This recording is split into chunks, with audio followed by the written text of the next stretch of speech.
நமச்சிவாய வாழ்க. நாதந்தாள் வாழ்க. இமைப்பொழுதும் என் நெஞ்சில் நீங்காதான் தாழ் வாழ்க. வாழ்க வளமுடன். அனைவருக்கும் இனிய வணக்கங்கள்.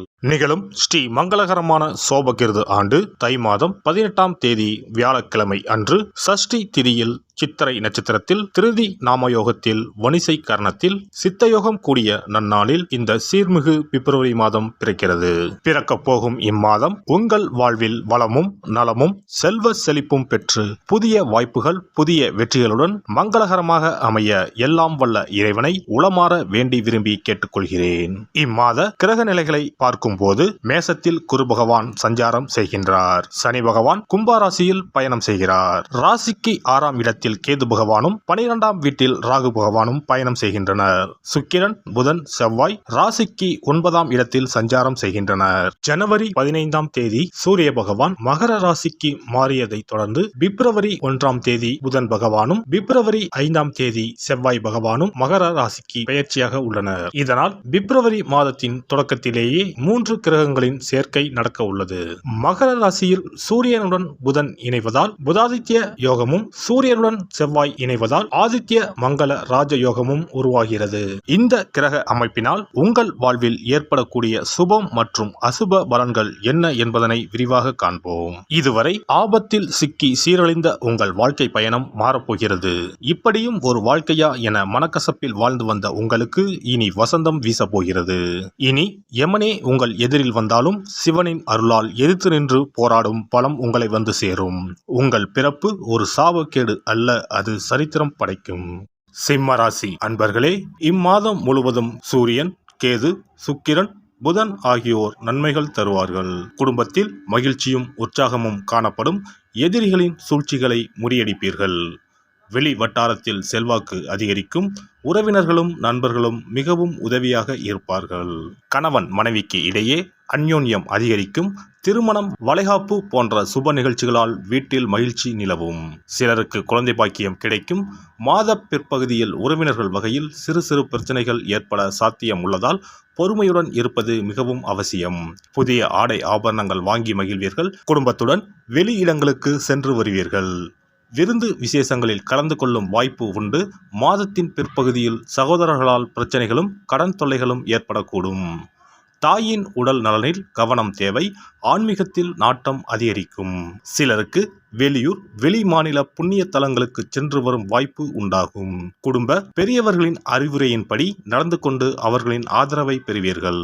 அலுவலகத்தில் சக ஊழியர்களிடம் செல்வாக்கு அதிகரிக்கும். பணிகளில் அவர்களின் ஒத்துழைப்பு கிடைக்கும். நீண்ட நாட்களாக எதிர்பார்த்த பதவி உயர்வு சம்பள உயர்வு போன்ற சலுகைகள் கிடைக்க வாய்ப்பு ஏற்படும்.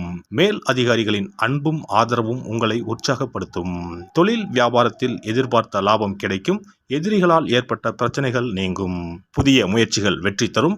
வியாபாரத்தை விரிவுபடுத்தும் எண்ணம் இருந்தால் அதற்கான முயற்சிகளில் இந்த மாதம் ஈடுபடலாம். கலைத்துறையை சேர்ந்த அன்பர்களுக்கு புது புது வாய்ப்புகள் கதவை தட்டும். பெரிய நிறுவனங்களுடன் ஒப்பந்தம் கையெழுத்தாகும். படைப்புகள் வரவேற்பு பெறும். பொது நிகழ்ச்சிகளில் கலந்து கொண்டு கௌரவிக்கப்படுவீர்கள். மாணவ மாணவியருக்கு கல்வியில் நல்ல முன்னேற்றம் ஏற்படும்.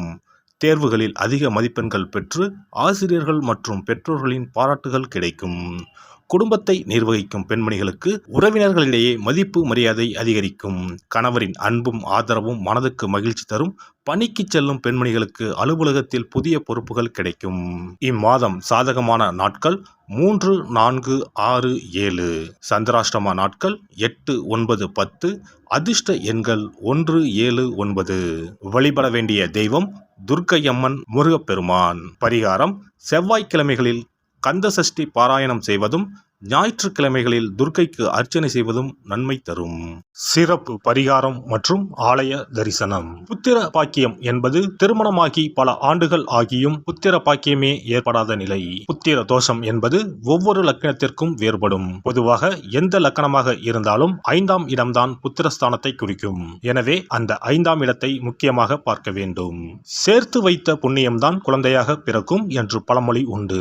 அந்த வகையில் 5ஆம் இடம் பூர்வ புண்ணியஸ்தானமாக இடமாகவும் திகழ்கிறது. தாய்மாமன், தாய்வழி உறவுகள் ஆகியவற்றை குறிப்பதும் 5ஆம் இடம்தான். 5ஆம் இடத்தில் பாவக்கிரகங்கள், அதாவது ராகு, செவ்வாய், சனி அல்லது சூரியன் அமர்ந்தால் ஒரு சிலருக்கு குழந்தை பாக்கியம் இல்லாமல் போகும் அல்லது தாமதமாக கிடைக்கும். ஒருவேளை 5ஆம் இடத்தில் உள்ள பாவக்கிரகங்களை சுப கிரகங்கள் பார்த்தால் குழந்தை பாக்கியம் கிடைக்கும் என்பது நம்பிக்கை. இனி புத்திர பாக்கியம் பெறுவதற்கான ஆலய வழிபாடுகளை பார்ப்போம். செவ்வாய் பகவானின் அம்சமாக கருதப்படும் முருகப்பெருமான் வழிபாட்டை தவறாமல் செய்பவர்களுக்கு நிச்சயமாக புத்திர பாக்கியம் கிடைக்கும். குரு பகவான் வீற்றிருக்கும் தலங்கள் அனைத்தும் சிறப்பு வாய்ந்தவைதான். ஆலங்குடி குருஸ்தலம், திட்டை குருஸ்தலம் சிறப்பான பலன்களை கொடுக்கும் ஆலயங்களாகும். அது மட்டுமல்லாமல் சிதம்பரம் அருகே இருக்கக்கூடிய ஓமாம்புலியூர் துயர்தீர்த்தநாதர் ஆலயமும் குரு பகவானின் ஸ்தலமாகும். இந்த ஆலயங்களுக்கு சென்று தரிசித்து வருவதன் மூலம் புத்திர பாக்கியம் நிச்சயமாக கிடைக்கும் என்பதை உறுதியாகவே சொல்லிக் கொள்கிறேன். மேலும் வைத்தீஸ்வரன் கோவில் அனைத்து விதமான நோய்களையும் தீர்க்கும் ஆலயம். இது செவ்வாய் பரிகார ஸ்தலம். எனவே நல்ல சத்தான அறிவு கூர்மை மிக்க குழந்தை பாக்கியம் வேண்டுபவர்கள் இந்த ஆலயத்திற்கு சென்று வந்தால் குழந்தை பாக்கியம் பெறுவதற்கு உண்டான தடைகளை நீக்கி புத்திர பாக்கியத்தை நிச்சயம் அருள்வார் வைத்தியநாத சுவாமி. மேலும் கருவின் உருவாக இருக்கும் கருமாரியம்மன் ஆலயங்கள் அனைத்தும் புத்திர பாக்கியம் நல்கும் ஆலயங்களே. சமயபுரம் மாரியம்மன், திருவேற்காடு கருமாரியம்மன் போன்ற ஆலயங்கள் அனைத்தும் சிறப்பு வாய்ந்தவையே. அதேபோல் திருச்சிக்கு அருகில் உள்ள திருப்பட்டூர் பிரம்மா ஆலயம் பிறவி பயனை அனுபவிக்க செய்யும் ஸ்தலம். திருப்பட்டூர் பிரம்மாவிடம் வேண்டுதல் வைக்க குழந்தை பாக்கியம் கிடைக்கும். திருச்செங்கோடு அர்த்தநாரீஸ்வரர் ஆலயம் புத்திர பாக்கியத்தை அருளும் முக்கிய ஸ்தலம். குருவாயூர் கிருஷ்ணர் ஆலயமும் ஸ்ரீரங்கம் ரங்கநாதர் ஆலயமும் குழந்தை பாக்கியத்திற்கு வழிகாட்டக்கூடிய வழி கிடைக்கக்கூடிய அற்புத திருத்தலங்கள். இந்த ஆலயங்களில் துலாபாரம் என்னும் வேண்டுதல் வைத்து வந்தால் குழந்தை பாக்கியம் உடனே கிடைக்கும். குழந்தை பேறு பெற்ற லட்சக்கணக்கான பேர் இங்கு வந்து நேர்த்தி கடன் செலுத்துவதை தினந்தோறும் காணலாம். அதேபோல் அத்தி மரத்தை நட்டு வளர்த்து வருவதும் அத்தி மரத்தை பேணி காப்பதும் குழந்தை பாக்கியத்தை தரும். தான தர்மங்களும் புத்திர பாக்கியத்தை தரும். அக்கம் பக்கம் உள்ள குழந்தைகளுக்கு உணவு வழங்குதல், இனிப்புகள் வழங்குதல் போன்ற செயல்கள் புத்திர பாக்கியத்தை தரக்கூடியதாகும். துர்க்கை வழிபாடும் முருகப்பெருமான் வழிபாடும் சிறந்த பரிகார முறைகள். அதிகாலை நேரத்தில் அரச மரத்தை 48 முறை சுற்றி வருவதன் மூலமும் குழந்தை பாக்கியம் நிச்சயம் உண்டாகும்.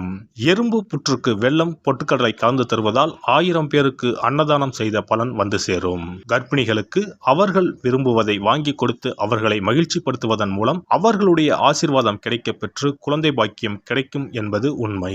புத்திர தோஷம் உள்ளவர்கள் முதியோர் காப்பகங்களில் உள்ள முதியோருக்கு உணவு, உடை வழங்கி அவர்களின் ஆசையை பெற்றால் புத்திர பாக்கியம் கிடைக்கும். மேற்கண்ட ஆலய பரிகாரங்களை முறையாக செய்து நம்பிக்கையோடு வணங்கி வந்தால் குழந்தை பாக்கியம் நிச்சயம் கிடைக்கும். எல்லாம் வல்ல இறையருளால் நீங்களும் உங்கள் அன்பு குடும்பமும் உடல் நலம், நீலாயுள், நிறை செல்வம், உயர் புகழ், மெய்ஞானம் ஓங்கி வாழ்க வளமுடன். இந்த வீடியோ உங்களுக்கு பிடிச்சிருந்தா லைக் பண்ணுங்க, ஷேர் பண்ணுங்க அண்ட் சப்ஸ்கிரைப் பண்ணுங்க. பக்கத்துல இருக்க பெல் ஐகானை கிளிக் பண்ணுங்க. நன்றி, வணக்கம், வாழ்க வளமுடன்.